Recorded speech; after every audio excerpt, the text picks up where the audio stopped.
ಇನ್ನೊಬ್ಬ ಗುರುಗಳು ನನಗೆ ಸಿಕ್ಕರು. ಭಗವಂತನ ದಯೆ ಅದು. ನಾವು ಪ್ರಯತ್ನ ಮಾಡಿದ್ರೆ ಸಿಗೋಲ್ಲ.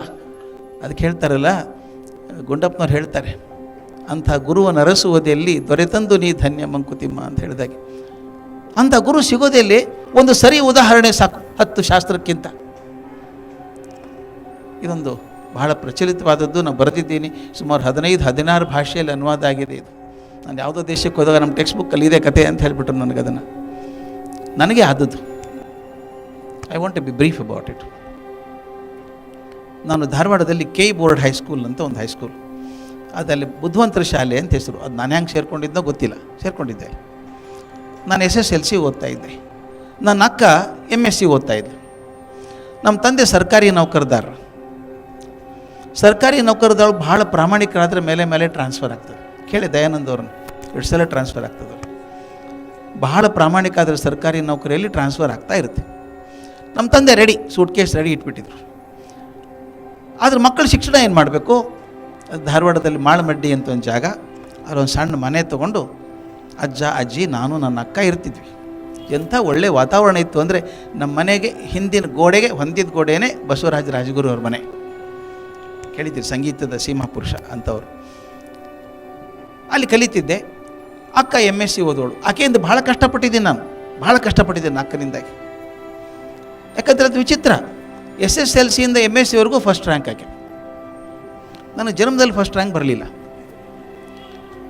ಎಲ್ಲ ಫಸ್ಟ್ ರ್ಯಾಂಕ್. ಅದು ಅಲ್ಲದೆ ಫಸ್ಟ್ ಇಯರ್ ಡಿಗ್ರಿಯಿಂದ ಫೈನಲ್ MSc ತನಕ 100%.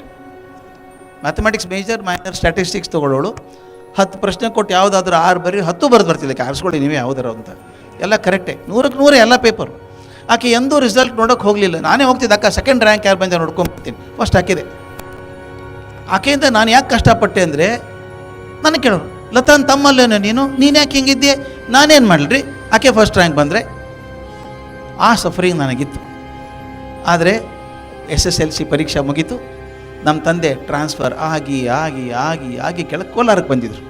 ಮೇಲೆ ಉತ್ತರದಲ್ಲಿ ಧಾರವಾಡದಲ್ಲಿ ನಾವು, ನಮ್ಮ ತಂದೆ ತಾಯಿ ಕೋಲಾರದಲ್ಲಿ. ನಾವು ರಜೆ ಬಂದಾಗ ಮಾತ್ರ ತಂದೆ ತಾಯಿ ಕಡೆ ಹೋಗೋರು, ಆರತಿಗೆ ಮುಖ ತೋರಿಸೋದು. ನಾವಿಬ್ಬರು ಅಕ್ಕ ತಮ್ಮ ಇಬ್ಬರು ಕೋಲಾರಕ್ಕೆ ಹೋದ್ವಿ. ಅಪ್ಪ ಅಮ್ಮನಿಗೆ ಭಾಳ ಖುಷಿಯಾಯಿತು, ಮಕ್ಕಳು ಬಂದಿದ್ದಾರೆ ರಜೆಗೆ ಅಂಥೇಳಿ ಒಂದು ವೆಹಿಕಲ್ ಮಾಡಿಕೊಂಡು ತಿರುಪತಿ, ಕಾಳಹಸ್ತಿ ಒಂದು 6-7 ಕಡೆ ಹೋಗಿ ಬರೋ ಪ್ರವಾಸ ಹಾಕಿದರು. ರಾತ್ರಿ ಲೇಟಾಗಿ ಬಂದು ಮಲ್ಕೊಂಡ್ವಿ. ಬೆಳಗ್ಗೆ ನಮ್ಮ ಅಪ್ಪ ಎದ್ದು, ಇದು ಕೆಲವು ಗಂಡಸರಿಗೆ ಇರುವಂಥ ರೋಗ ಇದು. ಏನು ರೋಗ ಅಂದರೆ, ತಾವು ಊರಲ್ಲಿ ಇಲ್ಲದೆ ಹೋದಾಗ ಮನೇಲಿ ಬಿದ್ದಿರ್ತಾವಲ್ಲ ಹಳೆಯ ಪೇಪರು, ಅವನ್ನೆಲ್ಲ ಓದಬೇಕು. ಓದಿಬಿಟ್ಟು ನಾ ಪೇಪರ್ ಓದದೆ ಹೋದರೂ ಪ್ರಪಂಚ ಹೆಂಗೆ ಮುಂದೆ ಹೋಯ್ತು ಅಂತ ಆಶ್ಚರ್ಯ ಪಡೋರು. ನಮ್ಮ ತಂದೆ ಆ ಜಾತಿಗೆ ಸೇರಿದವರು. ಹಿಂದಿನ ದಿವಸದ ಪೇಪರೆಲ್ಲ ಒಂದೊಂದಾಗಿ ಓದ್ತಾ ಇದ್ದಾರೆ. ಒಮ್ಮೆ ಕೂತ್ಕೊಂಡ್ರು, ನಂಬರ್ ಏನು ಒಂದು ಅಂತ. ನಾನು ಮಲ್ಕೊಂಡಿದ್ದೆ, ನನಗೆ ಗೊತ್ತೇ ಇಲ್ಲ ಅದು. ಅಕ್ಕನಿಗೆ ಕೇಳಿದರು, ಏನಾಯಿತು? ರಿಸಲ್ಟ್ ಬಂದುಬಿಟ್ಟಿದೆ, SSLC ರಿಸಲ್ಟ್ ಬಂದು 5 ದಿವಸ ಆಗಿದೆ. ಬಂದಿದ್ದಲ್ಲ, ಪೇಪರ್ ಬಿದ್ದಿದ್ದಾವಲ್ಲ, 5 ದಿವಸ ಆಗಿದೆ ರಿಸಲ್ಟು. ನನಗಿಂತ ನಂಬರ್ ಚೆನ್ನಾಗಿ ನನ್ನ ಅಕ್ಕನಿಗೆ ಗೊತ್ತು. ಆಕೆ, ಅಣ್ಣ ಚಿಂತೆ ಮಾಡಿಬಿಡ, ನಾನು ನೋಡ್ತೀನಿ ಅಂದ್ಲು. ಆಗಿನ ಕಾಲದಲ್ಲಿ ಮೊದಲನೇ ಪುಟದಲ್ಲಿ ಒಂದು ಬಾಕ್ಸ್ ಬರೋದು, ಅದರಲ್ಲಿ 10 ರ್ಯಾಂಕ್ ಹಾಕ್ತಿದ್ರು. 10 ರ್ಯಾಂಕ್ ಅನೌನ್ಸ್ ಮಾಡೋದು. ಅವಾಗ ಚಿತ್ರ ಬರ್ತಿರ್ಲಿಲ್ಲ. 15 ದಿವಸ ಚಿತ್ರ ಬಂದು ಕೂಡ ಕಾಣ್ತಿರ್ಲಿಲ್ಲ ಅವು, ಹಂಗಿದ್ವು ಅವು. 10 ದಿವಸದ ಮೇಲೆ ಬರಬೇಕು. 10 ರ್ಯಾಂಕ್ ಹಾಕಿದ್ರು. ಆಮೇಲೆ ಕೊನೆಗೆ ಪಾಸ್ ಆದವ್ರ ನಂಬರೆಲ್ಲ ಪೇಪರಲ್ಲಿ ಬರೋದು. ಈ ಲಾಟ್ರಿ ನಂಬರ್ ನೋಡ್ದಂಗೆ ನೋಡಬೇಕು. ನಂಬರ್ಸ್ ಕಮ್ಮಿ ಇರ್ತಿತ್ತಲ್ಲ. ನಮ್ಮ ಅಕ್ಕ ಮೊದಲು 10 ರ್ಯಾಂಕ್ಸ್ ನೋಡಿದ್ದು, 1 2 3 4 ಇಲ್ಲ. ಅಯ್ಯೋ ಪಾಪಿ, ರ್ಯಾಂಕ್ ತಪ್ಪಿಸ್ಕೊಂಡ ಇವನು, ಫಸ್ಟ್ ಕ್ಲಾಸಲ್ಲಿ ಇದ್ದೇ ಇರ್ತಾನೆ. ಫಸ್ಟ್ ಕ್ಲಾಸ್ ನೋಡಿದ್ಲು, ಅಲ್ಲೂ ಇಲ್ಲ. ಅಯ್ಯೋ ಚಂಡಾಲ, ಫಸ್ಟ್ ಕ್ಲಾಸು ಇಲ್ಲ, ರ್ಯಾಂಕು ಇಲ್ಲ, ಇವನು ಸೆಕೆಂಡ್ ಕ್ಲಾಸ್ ಬಂದರೆ ಸಾಕಪ್ಪ ಇವನು ಅಂತ ಅಲ್ಲಿ ನೋಡಿದ್ಲು, ಅಲ್ಲೂ ಇಲ್ಲ. ಎದು ಬಿಡ್ತಾ ಜಾಸ್ತಿ ಆಗಿರ್ಬೇಕು ಆಕೆಗೆ. ಇವನು ಪಾಸ್ ಆದ್ರೆ ಸಾಕು ಪಾಪಿ ಅಂಥೇಳಿ 3rd ಕ್ಲಾಸಲ್ಲಿ ನೋಡೋದು, ಅಲ್ಲೂ ಇಲ್ಲ. SSLC fail. ನಾನು ಫೇಲ್ ಆದ ತಕ್ಷಣ ಏನಾಗುತ್ತೆ ಮನೇಲಿ ಯೂಶ್ವಲ್ ರಿಯಾಕ್ಷನ್ನು.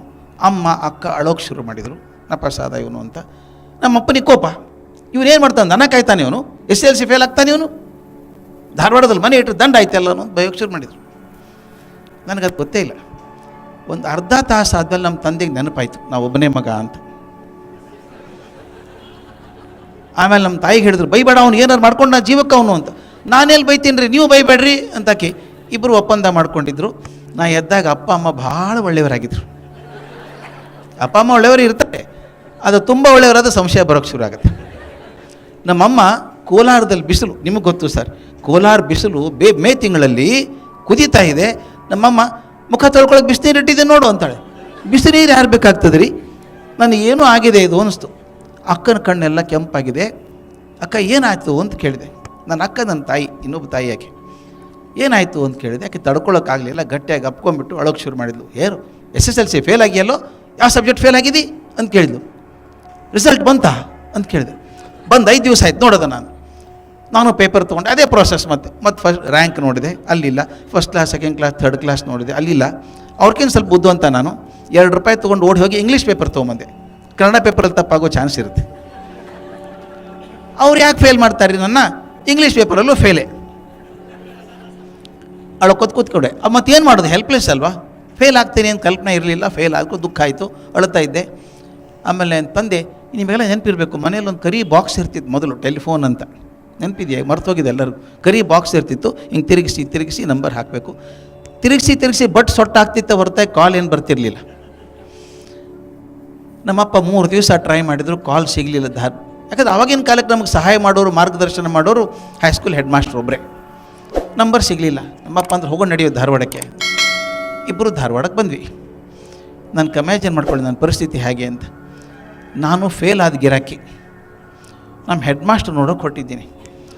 ನಮ್ಮ ಹೆಡ್ ಮಾಸ್ಟ್ರ್ ಹೇಗಿದ್ದರು ಅಂದರೆ, ನೀವು ಈ ಪುರಾಣದಲ್ಲಿ ದೂರ್ವಾಸ ಅಂತ ಕೇಳಿದ್ದೀರಲ್ಲ, ಪಟ ಟಾಪ ಕೊಡುವಂಥ ಮನುಷ್ಯ. ಅವನಕ್ಕಿಂತ ಒಂದು 100% ಜಾಸ್ತಿ ಕೋಪಿಷ್ಟು. ಹುಡುಗರು ಬಂದರೆ ಕಪಾಳಿಗೆ ಹೊಡೆದ್ಬಿಟ್ಟು, ನಿನ್ನ ಹೆಸರೇನು ಅಂತ ಆಮೇಲೆ ಕೇಳೋರು. ಅವನು ಕಳಿಸೋಗು ಅಂತನೋರು. ಇದುವರೆಗೂ ನಾನು ಹೊಡೆಸ್ಕೊಳ್ಳಾರ್ದೆ ಬದುಕಿದ್ದೆ. ಇವತ್ತು ಗ್ಯಾರಂಟಿ ಹೊಡ್ತಾ ಬಿಡುತ್ತದೆ ಅಂತ ಗೊತ್ತು ನನಗೆ. ಅವ್ರ ಕಡೆಯಿಂದ ತಪ್ಪಿಸ್ಕೋಬೇಕು ಅಂತ ಹೆಡ್ ಮಾಸ್ಟರ್ ಬಗ್ಗೆನೇ ವಿಚಾರ. ನಾನು ಫೇಲ್ ಆದದ್ದು ಚಿಂತೆ ಇಲ್ಲ ನನಗೆ, ಹೆಡ್ ಮಾಸ್ಟರಿಂದ ಪಾರಾಗೋದು ಹೇಗೆ ಅಂತ. ನಮ್ಮ ತಂದೆ ಮುಂದೆ ಹೋಗ್ತಿದ್ದಾರೆ ಕಾರಿಡಾರಲ್ಲಿ. ಸುಮ್ಮನೆ ಹೋಗಬೇಕಿಲ್ಲ, ಹಿಂಗೆ ತಿರ್ಕೊಂಡ್ರು. ಸ್ಟಾಫ್ ರೂಮ್ ಅಂದರು. ನನಗೆ ಗೊತ್ತಿಲ್ವ ಸ್ಟಾಫ್ ರೂಮು, ಅಲ್ಲೇ ಕಲ್ತದ್ದು. ನಾನು ಸ್ಟಾಫ್ ರೂಮ್ ತಲೆ ಕೆಡಿಸ್ಕೊಂಡೇ ಇಲ್ಲ. ನಾನು ಹೆಡ್ ಮಾಸ್ಟರ್ ಬಗ್ಗೆ ತಲೆ ಕೆಡಿಸೋದು. ಆದರೂ ಹೇಳಿದ ಮೇಲೆ ಈಗ ತಲೆ ಬಗ್ಸಿ ನೋಡಿದೆ ಸ್ಟಾಫ್ ರೂಮ್ ಒಳಗೆ.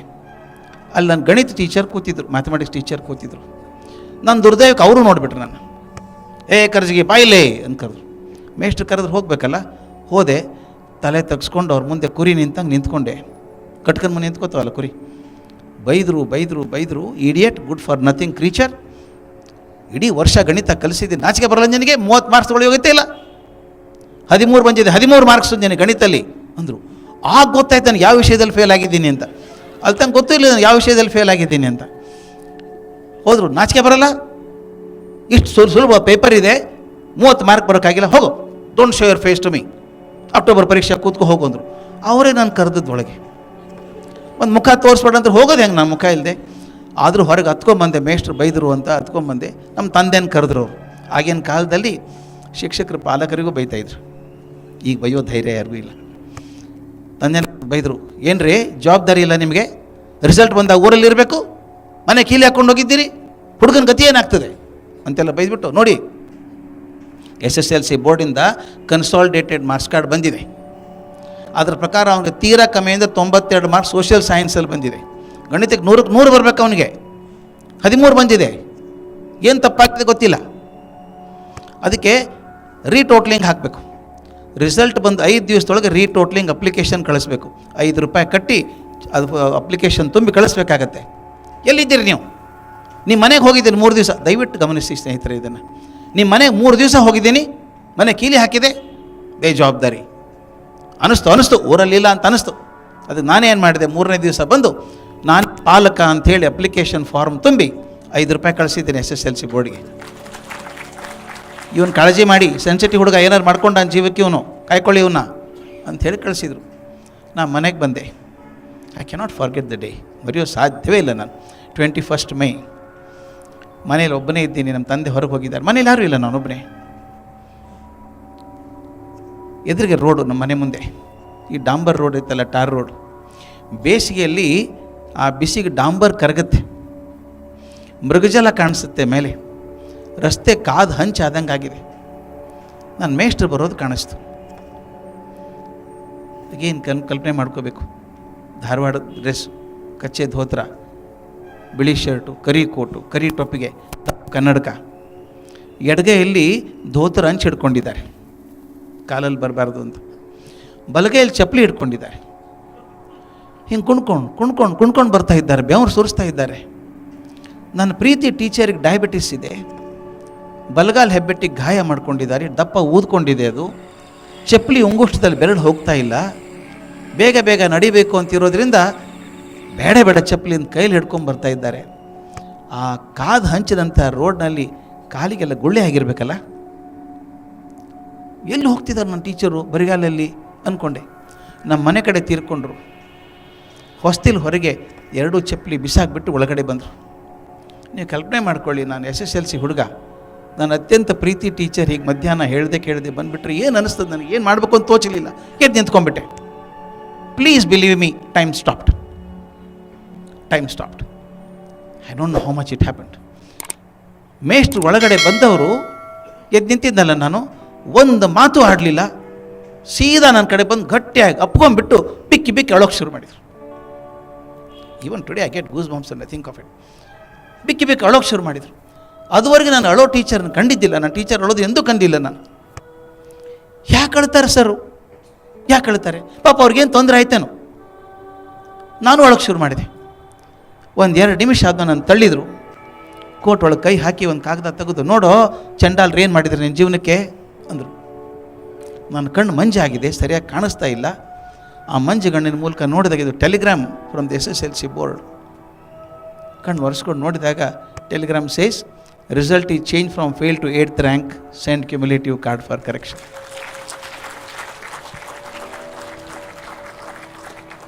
ನಾನು ಅತ್ಯಂತ ಪ್ರಾಮಾಣಿಕವಾಗಿ ಹೇಳಬೇಕು, ನನಗೆ ಆ ಕ್ಷಣಕ್ಕೆ ರ್ಯಾಂಕ್ ಬಂತು ಒಂದು ಸಂತೋಷ ಆಗಿರಲಿಲ್ಲ. ಮೇಷ್ಟ್ರು ಮನೆಗೆ ಬಂದು ಅಪ್ಕೊಂಡು ಹತ್ರಲ್ಲ, ಅಮೇಝಿಂಗ್. ನನ್ನ ಮೇಷ್ಟ್ರಿಗೆ ಅವ್ರ ಸ್ವಂತ ಮಗ ವಸಂತ್ 2 ವಿಷಯದಲ್ಲಿ ಫೇಲ್ ಆಗಿದ್ದಾನೆ. ಎದೆ ಮೇಲೆ ಕೈ ಇಟ್ಕೊಂಡು ನೋಡ್ಕೋಬೇಕು ನಾವು. ನನ್ನ ಸ್ವಂತ ಮಗ ಫೇಲ್ ಆದಾಗ ಇನ್ನೊಬ್ಬರ ಬಗ್ಗೆ ತಲೆ ಕೆಡಿಸ್ಕೋತೀನಿ ನಾನು. ಬಿಡ್ರಿ, ನಮ್ಮ ಮನೇಲೇ ಪ್ರಾಬ್ಲಮ್ ಇದೆ, ನಮ್ಮ ಹುಡುಗ ಫೇಲ್ ಆಗಿದ್ದಾನೆ, ಯಾರು ತೊಗೊಂಡು ಏನು ಮಾಡೋದು ಅನ್ನೋರೇ ಜಾಸ್ತಿ. ಅಂಥದ್ರೊಳಗೆ ಈ ಮೇಷ್ಟ್ರು, ಈ ಹುಡುಗ ಫೇಲ್ ಆಗೋ ಸಾಧ್ಯ ಇಲ್ಲ, ಇವನು ರ್ಯಾಂಕ್ ಬರಬೇಕು ಹುಡುಗ, ಇವನು ಅದೇಂಗೆ ಫೇಲ್ ಆದ ಅಂತ ಹೇಳಿ. ನಾನು ಯಾವಾಗಲೂ ಕೇಳೋದು ಶಿಕ್ಷಕರಿಗೆ, ನಿಮ್ಮ ಅಪಾಯಿಂಟ್ಮೆಂಟ್ ಆರ್ಡರ್ಲಿ ಬರೆದಿರ್ತಾರೆ, ಹುಡುಗ ಫೇಲ್ ಆದರೆ ಮನೆಗೆ ಹೋಗಿ ನೋಡ್ಕೊಂಬನ್ನಿ ಅಂತ. ನಾನು ಮೇಷ್ಟ್ರು 3 ದಿವಸ ನಮ್ಮ ಮನೆಗೆ ಹೋಗಿದ್ದಾರೆ. ಬಿಡಬೇಕಾಗಿತ್ತು, ಜವಾಬ್ದಾರಿ ಇಲ್ಲ ಜನಕ್ಕೆ, ಹೋಗ್ಲಿಬಿಟ್ಟು ನಾನೇನು ಮಾಡಲಿ ಅನ್ಬೋದಾಗಿತ್ತು, ಅನ್ನಲಿಲ್ಲ. ಛೇ, ಹುಡುಗನ ಜೀವನ ಹಾಳಾಗಿ ಹೋಗಬಾರ್ದು ಅಂತ ವಾಪಸ್ ಬಂದು ತಾನೇ 5 ರೂಪಾಯಿ ಕಟ್ಟಿ, ತಾವು ನೆನಪಿಡಬೇಕಾದ್ದು ಆಗಿನ ಕಾಲದಲ್ಲಿ 5 ರೂಪಾಯಿ ಬಹುದೊಡ್ಡ ಮೊತ್ತ, ಶಿಕ್ಷಕನಿಗೆ ದೊಡ್ಡ ಅಮೌಂಟ್ ಅದು. ತಿಂಗಳ ಸಂಬಳನೇ 60-70 ರೂಪಾಯಿ ಇರಬೇಕು. 5 ರೂಪಾಯಿ ಕಟ್ಟಿ ತಾನೇ ಪಾಲಕ ಅಂತ ಸಹಿ ಮಾಡಿ ಕಳಿಸಿದ್ರಲ್ಲ. ಅಷ್ಟೇ ಅಲ್ಲ, ಟೆಲಿಗ್ರಾಮ್ ಬಂತಲ್ಲ ಸ್ಕೂಲಿಗೆ, ಒಂದು ಚೀಟಿ ಕಳಿಸ್ಬೋದು ಅಟೆಂಡರ್ ಮೂಲಕ, ಬಂದ್ಬಿಡೋ ನೀನು ರಿಸಲ್ಟ್ ಬಂದಿದೆ ಅಂತ. ಓಡಿ ಹೋಗ್ತಿದ್ದೆ ನಾನು, ನನ್ನ ಜೀವನ ತಾನೇ ಸಿಕ್ಕಾಕ್ಕೊಂಡದ್ದು. ಆದರೆ ನನ್ನ ಮೇಷ್ಟ್ರಿಗೆ ಎಷ್ಟು ಖುಷಿ ಆಗಿರಬೇಕು, ನನ್ನ ಹುಡುಗ ಪಾಸ್ ಆದ್ನಲ್ಲ, ರ್ಯಾಂಕ್ ಬಂದಲ್ಲ ಅಂತ ಹೇಳಿ.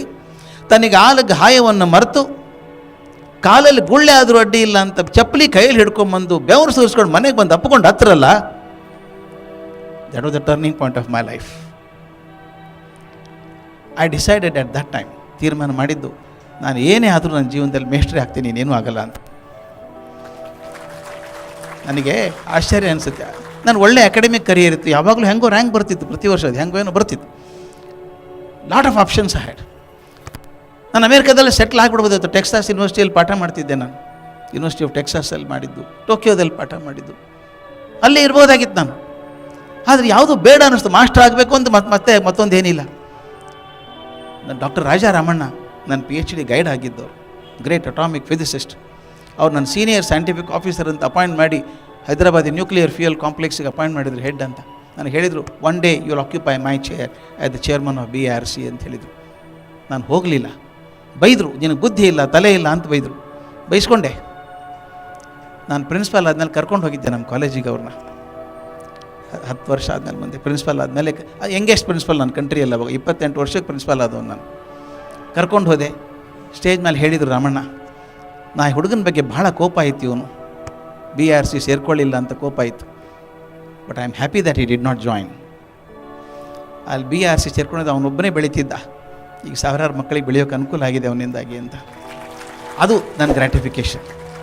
ನನಗೆ ಶಿಕ್ಷಕ ವೃತ್ತಿಯಿಂದ ಎಷ್ಟು ಸಿಕ್ಕಿದೆ ಅನ್ನೋದನ್ನು ನಾನು ಅಳಿಯೋಕ್ಕೆ ಸಾಧ್ಯ ಇಲ್ಲ. ನಾನು ಮೇಷ್ಟ್ರು ನೆನೆಸ್ಕೊಂಡಾಗ ಅಪ್ಕೊಂಡು ಹತ್ರಲ್ಲ, ಅವಾಗ ತೀರ್ಮಾನ ಮಾಡಿದ್ದು 2 ತೀರ್ಮಾನ ಮಾಡಿದೆ. ಒಂದು, ಏನೇ ಆದರೂ ನಾನು ಟೀಚರೇ ಆಗಬೇಕು ಅಂತ ಒಂದು. ಇನ್ನೊಂದು, ನನ್ನ ಮೇಷ್ಟ್ರು ನನಗೇನು ಪ್ರೀತಿ ಕೊಟ್ಟರೋ ಅದ್ರ ಅರ್ಧ ಆದರೂ ನನ್ನ ಮಕ್ಕಳಿಗೆ ನಾನು ಕೊಡೋಕ್ಕಾದರೆ ನನ್ನ ಜೀವನ ಸಾರ್ಥಕ ಅನ್ನಿಸ್ಬಿಡ್ತು. ಇನ್ನೊಂದು ಹಿಂದೆ ಅನಿಸಿದ್ದು, ನಮ್ಮಲ್ಲಿ ಪುನರ್ಜನ್ಮದಲ್ಲಿ ನಂಬಿಕೆ ಇದೆ ನಮಗಿನ್ನ, ಇನ್ನೊಂದು ಜನ್ಮ ಅಂತ ಇರೋದಾದರೆ ನಾನು ಮತ್ತೆ ಮೇಷ್ಟ್ರಾಗೇ ಹುಟ್ಟಿ ಬರಬೇಕು ಅಂತ, ಮತ್ತೊಂದೇನಿಲ್ಲ. ಯಾಕೆ ಈ ಮಾತನ್ನು ಹೇಳ್ತೇನೆ ಅಂದರೆ, ನಮ್ಮ ಮಕ್ಕಳು ಬಹಳ ಅಲ್ಪತೃಪ್ತರಿದ್ದಾರೆ. ಅಂಡರ್ ಎಸ್ಟಿಮೇಟ್ ಮಾಡಿದ್ದೀವಿ ಅವ್ರನ್ನೆಲ್ಲ ನಾವು. ನಮ್ಮಿಂದ ಏನೂ ಅಪೇಕ್ಷೆ ಮಾಡಲ್ಲ ಸರ್. ಮಕ್ಕಳು ಏನು ಅಪೇಕ್ಷೆ ಮಾಡ್ತಾರೆ? ಒಂದು ಚೂರು ಪ್ರಾಮಾಣಿಕತೆ, ಒಂದು ಚೂರು ತಯಾರಿ ಮಾಡ್ಕೊಂಡು ಹೋಗ್ಬೇಕು ಕ್ಲಾಸಿಗೆ. ಗೊತ್ತಿರೋ ವಿಷಯವನ್ನು ಹಗುರಾಗಿ ಅರ್ಥ ಆಗೋ ಹಾಗೆ ಪಾಠ ಮಾಡಿದ್ರೆ ಸಾಕು, ಮಕ್ಕಳು ನಿಮ್ಮನ್ನು ದೇವರು ಅಂತಾರೆ ಅಲ್ವಾ. ನಾನು ಯಾವಾಗಲೂ ಟೀಚರ್ ಕೇಳೋದು, ದೇವರಾಗೋ ಸಾಧ್ಯತೆ ಇದ್ದಾಗ ಮನುಷ್ಯರಾಗಿ ಯಾಕೆ ಉಳ್ಕೊಂಡಿದ್ದೀರಿ? ದೇವರಾಗೋ ಸಾಧ್ಯತೆ ಇದ್ದಾಗ ಮನುಷ್ಯರಾಗಿ ಯಾಕೆ ಉಳ್ಕೊಂಡಿದ್ದೀರಿ? ದೇವರಾಗೋದು ಭಾಳ ದೊಡ್ಡ ಕೆಲಸ ಮಾಡಬೇಕಾಗಿಲ್ಲ. ನೀವು ಓದೋದನ್ನು ಚೆನ್ನಾಗಿ ಓದ್ಕೊಂಡು ಹೋಗಿ ಮಕ್ಕಳಿಗೆ ಅರ್ಥ ಆಗೋ ಹಾಗೆ ಪಾಠ ಮಾಡಿ ಒಂಚೂರು ಪ್ರೀತಿ ತೋರಿಸಿ ಸಾಕು, ಇನ್ನೇನು ಬೇಕಾಗಿಲ್ಲ. ಒಂದು 5-6 ವರ್ಷದ ಹಿಂದೆ ನಾನು ಪ್ರತಿ ವರ್ಷ ಹೋಗ್ತೀನಿ ಅಮೆರಿಕಕ್ಕೆ. University of California at Berkeley, one of the top most universities in the world. ಅಲ್ಲೊಂದು ಎಜುಕೇಷನ್ ಡಿಪಾರ್ಟ್ಮೆಂಟ್ ಲೆಕ್ಚರ್ ಇತ್ತು. ಲೆಕ್ಚರ್ ಮುಗಿಸಿ ಹೊರಗೆ ಬಂದಾಗ ಎದುರಿಗೆ ಒಬ್ಬ ಹೆಣ್ಮಗಳು ಕೂತಿದ್ಲು. ಮುಖ ಸ್ವಲ್ಪ ಪರಿಚಯ ಅಂತ ಅನ್ನಿಸ್ತು. ಆಕೆ ಎದ್ದು ಬಂದು ನಮಸ್ಕಾರ ಸರ್ ಅಂದ್ಲು. ಅಮೇರಿಕಾದಲ್ಲಿ ಕನ್ನಡದಲ್ಲಿ ನಮಸ್ಕಾರ ಅಂದರೆ ಭಾಳ ಖುಷಿಯಾಗುತ್ತೆ. ಕ್ಯಾಲಿಫೋರ್ನಿಯಾದಲ್ಲಿ ಎಲ್ಲರೂ ನಮಸ್ಕಾರ ಅಂತಾರೆ. ತುಂಬ ಜನ ಇದ್ದಾರೆ. ಸ್ಯಾನ್ ಹೋಸೆಯಲ್ಲಿ ಅಮೇರಿಕನ್ಸೇ ಹುಡುಕಾಡ್ಬೇಕು ನಾವು ಎಲ್ಲಿದ್ದಾರೆ ಅಂತ, ಹಂಗಾಗ್ಬಿಟ್ಟಿದೆ. ಆದರೆ ಒಂದಕ್ಕೆ ನಮಸ್ಕಾರ ಸರ್ ಅಂದು ಭಾಳ ಖುಷಿ ಆಗಿಬಿಡುತ್ತೆ ನನಗೆ. ಸರ್ ನಾನು ಪ್ರೇಮ ಸರ್ ಅಂತ ನಮಸ್ಕಾರ ಮಾಡಿದ್ಲು. ಪ್ರೇಮ ಈಸ್ ಎ ಕಾಮನ್ ನೇಮ್. ಯಾವ ಪ್ರೇಮ? ಯಾವ ಬ್ಯಾಚು? ಇದು ಸ್ಟ್ಯಾಂಡರ್ಡ್ ಪ್ರಶ್ನೆ ನಾವು ಮೇಸ್ಟ್ರುಗಳಿಗೆ ಕೇಳೋದು. ಯಾವ ಬ್ಯಾಚು ಅಂದರೆ 92, 93, 94, 95 ಅಂತಲ್ಲ. ನಮ್ಮ ಮೇಸ್ಟ್ರುಗಳಿಗೆ ಇಬ್ಬರು ನೆನಪಿರ್ತಾರೆ. ಕ್ಲಾಸಲ್ಲಿ ಅತಿ ಬುದ್ಧಿವಂತರು, ಅತಿ ಉಡಾಳ್ರು, ಇಬ್ಬರು ನೆನಪಿರ್ತಾರೆ. ನೀ ಯಾವ ಬ್ಯಾಚ್ ಒಂದು ನಿನ್ನ ಜೊತೆಗೆ ಯಾರಿದ್ರು ಅಂತ ರೆಫರೆನ್ಸ್ ಪಾಯಿಂಟ್ ಬೇಕಷ್ಟೇ ನಮಗೆ. ಆಕೆ ಸರ್ ಸುಮಾ ಸರ್ ಅಂದು, ಗೊತ್ತಾಯ್ತು ಬಿಡು ಅಂದೆ. ಸುಮಾ ಪ್ರೇಮ ಇಬ್ಬರು ಐಡೆಂಟಿಕಲ್ ಟ್ವಿನ್ಸ್. ಅವರು 3 ವರ್ಷ ಕಾಡಿದ್ದಾರೆ ನನಗೆ. ಸುಮಾ ಯಾರು ಪ್ರೇಮ ಯಾರು ಗೊತ್ತಾಗ್ತಿದ್ದಿಲ್ಲ. ಆದರೆ ಪ್ರೇಮ ಮಾರ್ಕ್ಸ್ ಕಾರ್ಡಲ್ಲಿ ಯಾವಾಗಲೂ ರ್ಯಾಂಕ್ ಬರೋದು, ಸುಮಾ ಸ್ವಲ್ಪ ಕಷ್ಟಪಟ್ಟು ಫಸ್ಟ್ ಕ್ಲಾಸ್ ಬರ್ತಿದ್ಲು. ಈ ಹುಡುಗಿ ಪ್ರೇಮ, ಏನು ಮಾಡ್ತೀನಿ ನೀನು ಇಲ್ಲಿ ಎಂದೆ. ಬನ್ನಿ ನಾನು ಕರ್ಕೊಂಡು ಹೋಗ್ತೀನಿ ಅಂದ್ಲು. ಇಲ್ಲ ನಾನು ಬೇರೆ ಕೈ ಹಿಡಿದು ಎಳ್ಕೊಂಡು ಹೋದ್ಲು ವರ್ಚುವಲಿ ನನ್ನ. ಎಲ್ಲಿ? Department of chemistry. ನನ್ನ ಸಬ್ಜೆಕ್ಟ್ ಅದು. ನಾನು ಆ ವಿಷಯದಲ್ಲಿ ಆ ಯೂನಿವರ್ಸಿಟಿಯಲ್ಲಿ ರಿಸರ್ಚು ಮಾಡಿಲ್ಲ, ಪಾಠ ಮಾಡಿಲ್ಲ, ಕಲಿತೂ ಇಲ್ಲ. ಅಲ್ಲಿ ಹೋದಾಗ ಸ್ಟಾಫ್ ಲೌಂಜಲ್ಲಿ ಸುಮಾರು ಒಂದು 40-45 ಜನ ಪ್ರೊಫೆಸರ್ಸ್ ಇದ್ದಾರೆ. ಅವ್ರು ಡಿಫರೆಂಟ್ ನ್ಯಾಷನಾಲಿಟೀಸ್. ಆಕೆ ಹೇಳಿ ಬಂದಿದ್ಲು ಅನಿಸುತ್ತೆ, ಕೂತಿದ್ದಾರೆ ಅವರು. ಏಕೆ ಕರ್ಕೊಂಡು ಹೋಗಿ ಹೇಳ್ತಾಳೆ, I was telling you about my teacher, because of whom I am here, he is my teacher. ಅವಳು ಬಂದುಬಿಡ್ತೀರಿ ನನಗೆ. ಆಕೆಗೆ ಏನು ಮಾಡಿದ್ದೀನಿ ನಾನು? ಏನು ಮಾಡಿಲ್ಲ ಅಂತ ಆಕೆ ಹೇಳಿದ್ಲು. ನೆನಪಿದೆಯಾ ಸರ್ ನಿಮಗೆ? ಒಂದು ದಿವಸ ಸ್ಟೆಪ್ಸ್ ಇಳಿದು ಬರ್ತಾಯಿದ್ರಿ ನೀವು, ನಾನು ನಿಂತಿದ್ದೆ. ವಾಯ್ ಪ್ರೇಮ ಲುಕಿಂಗ್ ಡಲ್ ಅಂತ ಕೇಳಿದ್ರಿ. ನಾನು ಹೇಳಿದೆ sir I don't understand second law of thermodynamics sir ಅಂದೆ. ಕಮ್ ಕರ್ಕೊಂಡು ಹೋದ್ರಿ ನಿಮ್ಮ ಚೇಂಬರಿಗೆ ಕರ್ಕೊಂಡು ಹೋಗಿ ಆ ಕಾಫಿ ಕಪ್ಪು ಎಕ್ಸಾಂಪಲ್ ಇಟ್ಕೊಂಡು, ಥರ್ಮಾಸ್ ಫ್ಲಾಸ್ಕ್ ಇಟ್ಕೊಂಡು ಇಷ್ಟು ಚೆನ್ನಾಗಿ ಎಕ್ಸ್ಪ್ಲೇನ್ ಮಾಡಿಬಿಟ್ರಿ. ನಾನು I started loving chemistry sir. ಮುಂದೆ MSc ಮಾಡಿಕೊಂಡೆ. ಪರ್ಡ್ಯೂ ಯೂನಿವರ್ಸಿಟಿಯಲ್ಲಿ PhD ಮಾಡಿದೆ. ನಾವು married to a person in San Francisco. I am working in the faculty department of chemistry here sir ಅಂದ್ಬಿಟ್ಟು, ನೆನಪಿದೆಯಾ ಸರ್ ಅದು ಅಂದು. ಇಲ್ಲ ಅಂದೆ. ಈಗ ದಿನಕ್ಕೆ 10 ಸಲ ಮೇಲೆ ಹೋಗಿ ಕೇಳಿದು ಬಂದು ಮಾಡ್ತೇನೆ ನಾನು. ಪ್ರತಿ ಸಲ ಯಾವುದೋ ಹುಡುಗಿ ಸಿಕ್ಕಿರ್ತಾರೆ. ನಾನು ಮಾತಾಡಿದ್ದೀನಿ. ಆಕೆ ಹೇಳಿದೆ, I am grateful to you Prema for one thing. ಯಾಕಂದರೆ the 10 minutes I spent with you talking about thermodynamics can bring it to University of California. I can spend my life for a student. Is it not right? 10 ನಿಮಿಷ ನಾನು ಹೇಳಿದ್ದು ಆ ಮಗುಗೆ ಅದು ಆಗಿರಬೇಕಾದ್ರೆ ನನಗನ್ನಿಸ್ತು, ಮಕ್ಕಳು ನಮ್ಮಿಂದ ಏನೂ ಅಪೇಕ್ಷೆ ಮಾಡಲ್ಲ. ಆದರೆ ಅಷ್ಟು ಕೊಡೋ ಪೇಷನ್ಸ್ ನಮಗಿರಬೇಕು, ಆ ಪ್ರೀತಿ ನಮಗಿರಬೇಕು. ಆದ್ದರಿಂದ ಶಿಕ್ಷಕ ಯಾಕಾದ್ರಿ ಅಂತ ಕೇಳಿದರು. ತುಂಬ ಸ್ವಾರ್ಥದಿಂದನೇ ನಾನು ಶಿಕ್ಷಕ ಆದದ್ದು. ಯಾಕಂದರೆ ಅದು ಕೊಡುವಷ್ಟು ಸಂತೋಷ ನನಗೇನು ಯಾವ ಪ್ರೊಫೆಷನ್ನು ಕೊಡ್ತದೆ ಅಂತ ಅನ್ನಿಸ್ಲಿಲ್ಲ. ಪೀಟರ್ ಡ್ರಕ್ಕರ್ ನನ್ನ ಗುರು ಆಗಿದ್ದವರು ಇಂಗ್ಲೆಂಡಲ್ಲಿ, ಮ್ಯಾನೇಜ್ಮೆಂಟ್ ಎಕ್ಸ್ಪರ್ಟ್, ಮ್ಯಾನೇಜ್ಮೆಂಟ್ ಗುರು. ಅವ್ರು ಹೇಳೋರು, the biggest beneficiary in a class is the teacher, not the student. ಹೆಚ್ಚಿ ಲಾಭ ಆಗೋದು ಎಲ್ಲಿ ತರಗತಿಯಲ್ಲಿ? ಮೇಷ್ಟ್ರಿಗೆ, ಹುಡುಗರಿಗೆಲ್ಲ. ಯಾಕಂದ್ರೆ ನೀನು 40 ಜನ ಮಕ್ಕಳಿದ್ದಾರೆ ನಿಮ್ಮ ಕ್ಲಾಸಲ್ಲಿ, ನೀನು 40 ಜನಕ್ಕೆ ಹೇಳ್ತಾ ಇದ್ದೀಯಾ ಅಲ್ವಾ? ಆದರೆ 40 ಜನ ನಿನಗೆ ಕಲಿಸ್ತಾ ಇದ್ದಾರೆ. ಆದ್ದರಿಂದ you learn 40 times more than what you can give. ಅಂಥ ವಿಷಯ, ಅಂಥ ಪ್ರೀತಿ ಇರುವಂಥ ಸಬ್ಜೆಕ್ಟ್ ನಮ್ಮ ಮೇಷ್ಟ್ರಿಗಿರಿ ಇದೆಯಲ್ಲ. ಟ್ರೈನರ್ ಯಾಕಾದ್ರಿ ಅಂತ ಕೇಳಿದರು. ಟ್ರೈನರ್ ಆದದ್ದು ಉದ್ದೇಶನೇ, ಮೇಷ್ಟ್ರ್ is a trainer, teacher is a trainer ಅಲ್ವಾ? ನಾನು ಬರೀ ಕೆಮಿಸ್ಟ್ರಿ ಪಾಠ ಮಾಡಿ ಮನೆಗೆ ಹೋಗ್ತೀನಿ ಅಂದರೆ ಆಗಲ್ಲ. ಅದು ಆ ಮಗುನ ಕಣ್ಣಲ್ಲಿ ಕಣ್ಣಿಟ್ಟು ನೋಡಬೇಕು, ಏನು ಆಸಕ್ತಿ ಇದೆ ಅಂತ ನೋಡಬೇಕು, ಅದನ್ನು ಬೆಳೆಸೋ ಪ್ರಯತ್ನ ಮಾಡಬೇಕು, ಆ ಮನಸ್ಸಿಗೆ ಪ್ರೇರಕ ಆಗುವಂಥ ಒಂದೆರಡು ಮಾತು ಹೇಳಬೇಕು. ಈ ಮೋಟಿವೇಶ್ನಲ್ ಸ್ಪೀಕರ್ ಅಂತಾರೆ, ಅರ್ಥವೇ ಆಗಲ್ಲಪ್ಪ ನನಗೆ. ಅದು ಏನು ಮೋಟಿವೇಶ್ನಲ್ ಸ್ಪೀಕರು ಏನು ನನಗೆ ಅರ್ಥವೇ ಆಗಲ್ಲ, ನಿಜವಾಗ್ಲೂ ಅರ್ಥ ಆಗಲ್ಲ. ನಾನು ಕರೀತಾರೆ ಮೋಟಿವೇಶ್ನಲ್ ಸ್ಪೀಕರ್ ಅಂತ, ನಾನು ಅಲ್ಲೋ ಮರ, ನಾನು ಮೋಟಿವೇಶ್ನಲ್ ಸ್ಪೀಕರ್ ಅಲ್ಲ. ನಾನು I want to motivate myself, I don't want to motivate anybody. ಒಂದು ಸರ್ಕಸ್ ಇತ್ತಂತೆ ಊರಲ್ಲಿ, ದೊಡ್ಡ ಸರ್ಕಸ್. ಅಲ್ಲಿ ಭಾರಿ ಆನೆ ಕುದುರೆ ಎಲ್ಲ ಬರ್ತಿತ್ತಲ್ಲ ಮೊದಲೆಲ್ಲ, ಭಾಳ ದೊಡ್ಡ ಸರ್ಕಸ್ಸು. ಅಲ್ಲಿ ಮನಃಶಾಸ್ತ್ರಜ್ಞ ಇದ್ದ ಊರಲ್ಲಿ, ಸೈಕಾಲಜಿಸ್ಟ್, ಕೌನ್ಸಿಲಿಂಗ್ ಮಾಡೋನು. ಯಾರ ಡಿಪ್ರೆಷನ್ ಆದರೆ ಬರೋದು. ಒಂದು ದಿವಸ ಇವನು ಸರ್ಕಸ್ ನೋಡೋಕೆ ಹೋದ. ಆ ಜೋಕರ್ ಇದ್ದ ಅಲ್ಲಿ ಸರ್ಕಸ್ಸಲ್ಲಿ, ಅವನು ಏನು ಹಾರಾಡೋದು ಕುಣಿದು ಮಾಡ್ತಿದ್ದ. ಎಲ್ಲರೂ ಹೊಟ್ಟೆ ಹಿಡ್ಕೊಂಡು ಹೋ ನಗಬೇಕು, ಅಷ್ಟು ನಗ್ತಿದ್ರು. ಹೊರಗೆ ಬಂದಾಗ ಒಂಥರ ಆರಾಮ ಅನಿಸೋದು. ಅವನೇನು ಮಾಡಿದ ಸೈಕಾಲಜಿಸ್ಟು, ಯಾರಾದರೂ ಡಿಪ್ರೆಷನ್ ಪೇಷಂಟ್ ಬಂದರೆ ಒಂದು ಕೆಲಸ ಮಾಡಿ, ಸರ್ಕಸ್ಗೆ ಹೋಗಿ ಬನ್ನಿ, ಆ ಜೋಕರ್ ನೋಡ್ಕೊಂಬನ್ನಿ, ಭಾಳ ಚೆನ್ನಾಗಿದೆ. ಜೋಕರ್ ತುಂಬ ಉತ್ಸಾಹ ಕೊಡ್ತಾನೆ ನಿಮಗೆಲ್ಲ ಅಂಥೇಳಿ. ಬಂದವರಿಗೆಲ್ಲ ಸರ್ಕಸ್ಗೆ ಹೋಗು ಅಂತಿದ್ದಂತೆ ಇವನು. ಒಂದು ದಿವಸ ಪೇಷಂಟ್ ಬಂದ ಒಬ್ಬನು. ಇವನು ಅವನಿಗೆ ಹೇಳ್ತಾರೆ, ನೋಡಪ್ಪ ಒಂದು ಕೆಲಸ ಮಾಡು, ನಿನಗೆ ಮೋಟಿವೇಶನ್ ಬೇಕಲ್ಲ, ನೀ ಸರ್ಕಸ್ಗೆ ಹೋಗು, ಆ ಜೋಕರ್ ನೋಡ್ಕೊಂಬ. ನನಗೆ ಆಗೋಲ್ಲ ಸರ್ ಅಂದವನು. ಯಾಕೆ? ನಾನೇ ಜೋಕರು ಸರ್, ಸರ್ಕಸಲ್ಲಿ ನಾನೇ ಜೋಕರು. ಜನ ನಗಿಸ್ತಿರ್ಬೇಡಿ, ನಾನು ನಗಬೇಕಲ್ಲ ಒಳಗಡೆ. ಆದ್ದರಿಂದ ಟೀಚರ್ ಆಗಿರೋದು ನಾನು, ಟ್ರೈನರ್ ಆಗಿರೋದು ಕಾರಣ ಇಷ್ಟೇ, I want to motivate myself. ಒಂದು ಮಾತು ನಾನು ಕಲ್ತ್ಕೊಂಡಿದ್ದು, ಲೈಫ್ ಈಸ್ ಬ್ಯೂಟಿಫುಲ್. ನಾನು ಇದುವರೆಗೂ ಒಂದೇ ಒಂದು ಕ್ಷಣ ಜೀವನದ ಬಗ್ಗೆ ಕೊರಗು ಬಂದಿಲ್ಲ, ಬರೋದಿಲ್ಲ, ಗ್ಯಾರಂಟಿ ಬರೋಲ್ಲ. ನಿಮ್ಮ ಜೀವನ ಚೆನ್ನಾಗಿರಬೇಕೋ ಚೆನ್ನಾಗಿರಬಾರ್ದು ತೀರ್ಮಾನ ಮಾಡೋರು ನೀವೇ, ಇನ್ಯಾರೂ ಮಾಡೋಕ್ಕೆ ಸಾಧ್ಯ ಇಲ್ಲ. ಒಂದು ಊರಲ್ಲಿ ಕಸದ ಗುಂಡಿ ಇದೆ, ಗುಲಾಬಿ ತೋಟ ಇದೆ, ಎರಡೂ ಇದೆ. ಯಾಕೆ ಕಸದ ಗುಂಡಿ ಪಕ್ಕ ನಿಂತ್ಕೊಂಡು ಇವಾಗ ಕೊಳಕು ನಾರ್ತದೆ ಅಂತ ನಿಂತ್ಕೋತೀರಿ? ಎದ್ದು ಹೋಗ್ರಿ ಆ ಕಡೆ ಗುಲಾಬಿ ತೋಟಕ್ಕೆ, ಇದೆಯಲ್ಲ ಅದು ಆರಿಸ್ಕೊಳ್ಳಿ, ನಿಮ್ಮ ಲೈಫನ್ನು ಬೊಕ್ಕೆ ಮಾಡ್ಕೊಳ್ಳಿ, ಬ್ಯೂಟಿಫುಲ್ ಚಾನ್ಸ್ ಇದೆ ಅಲ್ವಾ? ನಾನು ಯಾಕೆ ತಿರ್ಗಾ ಮರ್ಗ ಮತ್ತೊಬ್ಬರ ಬಗ್ಗೆ ಮಾತಾಡ್ದು, ಆಕೆ ಯಾಕೆ ಹಿಂಗೆ ಮಾಡಿದ್ಲು? ಎಲ್ಲ ಜಗತ್ತಿನ ಭಾರ ನಿಮ್ಮ ತಲೆ ಮೇಲೆ ಇದ್ದಂಗೆ. ಅವ್ರು ಯಾಕೆ ಹಿಂಗೆ ಮಾಡಿದರು? ನಮ್ಮ ಅಜ್ಜ ಹೇಳೋನು, ಮತ್ತು ಅದೇ ನಮ್ಮ ಅಜ್ಜನಿಗೆ ಬರ್ಬೇಕು, ನಾನು ಸರ್ವಜ್ಞ ನಮ್ಮ ಅಜ್ಜ ನನಗೆ. ಅವ್ನು ಹೇಳೋನು, ಬದುಕಿದ್ರೆ ಜೇನು ಹುಳ್ದಂಗೆ ಬದುಕೋ. ಎಂಥ ದೊಡ್ಡ ಮಾತದು. ಬದುಕಿದ್ರೆ ಜೇನು ಹುಳ ಬದುಕಿದಂಗೆ ಬದುಕು. ಕಾಡಲ್ಲಿ ಜೇನು ಹುಳ 16 ಮೈಲಿ ಹಾರ್ಕೊಂಡು ಹೋಗುತ್ತೆ. ಏನು ಹುಡ್ಕೊಂಡು ಹೋಗುತ್ತೆ? ಹೂವೇ ಹುಡ್ಕೊಂಡು ಹೋಗೋದು. ಹೂವಿನ ಬಣ್ಣ ಕಿತ್ಕೊಳ್ಳಲ್ಲ, ಅದರ ಸೌಂದರ್ಯ ಕಿತ್ಕೊಳ್ಳಲ್ಲ, ಅದರ ಮಧುರತೆ ಕಿತ್ಕೊಳ್ಳಲ್ಲ, ಅದ್ರ ಸಾಫ್ಟ್ನೆಸ್ ಅದು ಕಿತ್ಕೊಳ್ಳಲ್ಲ. ಒಳಗಡೆ ಹೋಗಿ ಒಂದು ಹನಿ ರಸ ತೊಗೊಂಬರುತ್ತೆ, ತನಗೆ ಮತ್ತೊಬ್ಬರಿಗೆ ಕೊಟ್ಟು ಹೋಗುತ್ತಲ್ಲ. ದಾರಿಯಲ್ಲಿ ಒಂದು ಸತ್ತು ಎಮ್ಮೆ ಬಿದ್ದಿದೆ, ಕೊಳತ್ ನಾರ್ತಾ ಇದೆ, ಅದ್ರ ಹತ್ರ ಹೋಗಲ್ಲ ಜೇನು ಹುಳ. ನಾಟ್ ಮೈ ಡಿಪಾರ್ಟ್ಮೆಂಟ್ ಅನ್ನತ್ತೆ ಅದು. ನೊಣ ಏನು ಮಾಡ್ತದೆ? ಹೂವಿನ ಹತ್ರ ಹೋಗಲ್ಲ, ಸತ್ತ ಎಮ್ಮೆ ಹತ್ರನೇ ಹೋಗುತ್ತೆ. Choice is mine. ಜಗತ್ತಲ್ಲಿ 108 ಕೊಳಕಿದೆ. ಜನ ಹೇಳ್ತಾರೆ ಜಗತ್ತು ಕೆಟ್ಟು ಹೋಗಿದೆ, ಯಾರು ನಂಬೇಡ್ರಿ ಅವ್ರು, ಯಾರು ಸುಳ್ಳು ಹೇಳ್ತಾರೆ ಅವ್ರು, ನೋಡಿಲ್ಲ ಸರಿಯಾಗಿ ಅವರು. ಜಗತ್ತು ತುಂಬ ಚೆನ್ನಾಗಿದೆ. ಇವತ್ತಿಗೂ ಕೂಡ 85% ಜನ ಒಳ್ಳೆಯವರಿದ್ದಾರೆ, 15% ಜನ ಗದ್ದಲ ಮಾಡ್ತಾರೆ. ಅವ್ರು ಎಷ್ಟು ಗದ್ದಲ ಮಾಡ್ತಾರೆ, 85 ಜನ ಕಾಣಿಸೋಲ್ಲ ಅಷ್ಟೇ. ಅವ್ರು ಬಿಟ್ಬಿಡಿ, ಮ್ಯಾನುಫ್ಯಾಕ್ಚರಿಂಗ್ ಡಿಫೆಕ್ಟ್ಸ್ ಅವು 15%. ನಿಜವಾಗ್ಲೂ basic nature of A human being is being good. ದಯವಿಟ್ಟು ನಂಬಿ ಅದನ್ನು. ಒಂದು ಘಟನೆ ಹೇಳಿ ಮಾತು ಮುಗಿಸ್ತೀನಿ ನಾನು. ನನಗದ್ರ ಖಂಡಿತ ನಂಬಿಕೆ ಇದೆ. ನೀವು ನಿಜವಾಗ್ಲೂ ಯಾರಿಗಾದರೂ ಒಳ್ಳೇದು ಮಾಡಬೇಕು ಅಂದರೆ, ಇವತ್ತು ಕ್ಲಾಸಿಕ್ ಎಕ್ಸಾಂಪಲ್ ಅಲ್ವಾ? Prithvi is here, madam is there, don't you think so many people stand behind you? ನಾನು ಅಂದ್ಕೊಂಡು ಜಗತ್ತಲ್ಲಿ ಯಾರು ಸಹಾಯ ಮಾಡು ಅನ್ಬೇಡಿ, ಖಂಡಿತ 100 ಜನ ಬರ್ತಾರೆ ಸಹಾಯ ಬೇಕು ಅಂದಾಗ. ನಾನು ಕೇಳಬೇಕಷ್ಟೇ.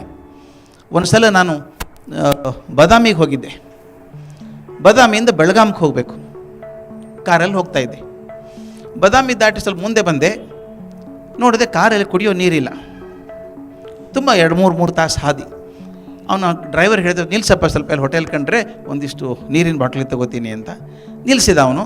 ಒಳಗಡೆ ಹೋಗಿ 1-2 ಜ್ಯೂಸ್ ಬಾಟ್ಲು, 1-2 ನೀರಿನ ಬಾಟ್ಲು ತಂದು ಕಾರಲ್ಲಿ ಇಟ್ಕೋಬೇಕು ಅಂತ ಬರ್ತಾಯಿದ್ದೆ. ಅಲ್ಲಿ ನೋಡ್ತೀನಿ, ರಸ್ತೆ ಪಕ್ಕ 3 ಜನ ನಿಂತಿದ್ದಾರೆ. ಒಬ್ಬ ವಯಸ್ಸಾದ ಮನುಷ್ಯ, ತಲೆ ಮೇಲೆ ಕಂಬಳಿ ಹೊತ್ಕೊಂಡಿದ್ದಾನೆ, ನಡುಗ್ತಾ ಇದ್ದಾನೆ, ಅಳ್ತಾ ಇದ್ದಾನೆ. ಅವನ ಪಕ್ಕದಲ್ಲಿ ಹೆಣ್ಮಗಳು ಆಕೆನೂ ಅಳ್ತಾ ಇದ್ದಾಳೆ, ಇನ್ನೊಬ್ಳು ಹಿಡ್ಕೊಂಡಿದ್ದಾಳೆ ಅವನ್ನ. ಯಾಕೆ ಅಳ್ತಾನೆ ಇವನು, ಏನಾಯಿತು ಅಂದರೆ? ನಾನು ಅಂದ್ಕೊಂಡೆ ಏನಪ್ಪ ತೊಂದರೆ, ಏನಾಯಿತು ಅಂದೆ. ಆ ಹೆಣ್ಮಗಳು ಅಳೋಕ್ಕೆ ಶುರು ಮಾಡಿದ್ಲು. ಸರ್ ನಮ್ಮ ಅಪ್ಪ ಸರ್, ಇವರು ಜ್ವರ ಬಂದಿದೆ, ತುಂಬ ಒದ್ದಾಡ್ತಾ ಇದ್ದಾರೆ ಸರ್, ಊರಿಗೆ ಹೋಗ್ಬೇಕು ಸರ್. ನಾವು ಎಲ್ಲಿಗೆ ಹೋಗಬೇಕು? ಕೊಲ್ಹಾರ ಅಂತಿದೆ ಸರ್, ಬಿಜಾಪುರ ಹೋಗ್ತಿದ್ದಾರೆ, ಇಲ್ಲಿ ಕೊರ್ತಿ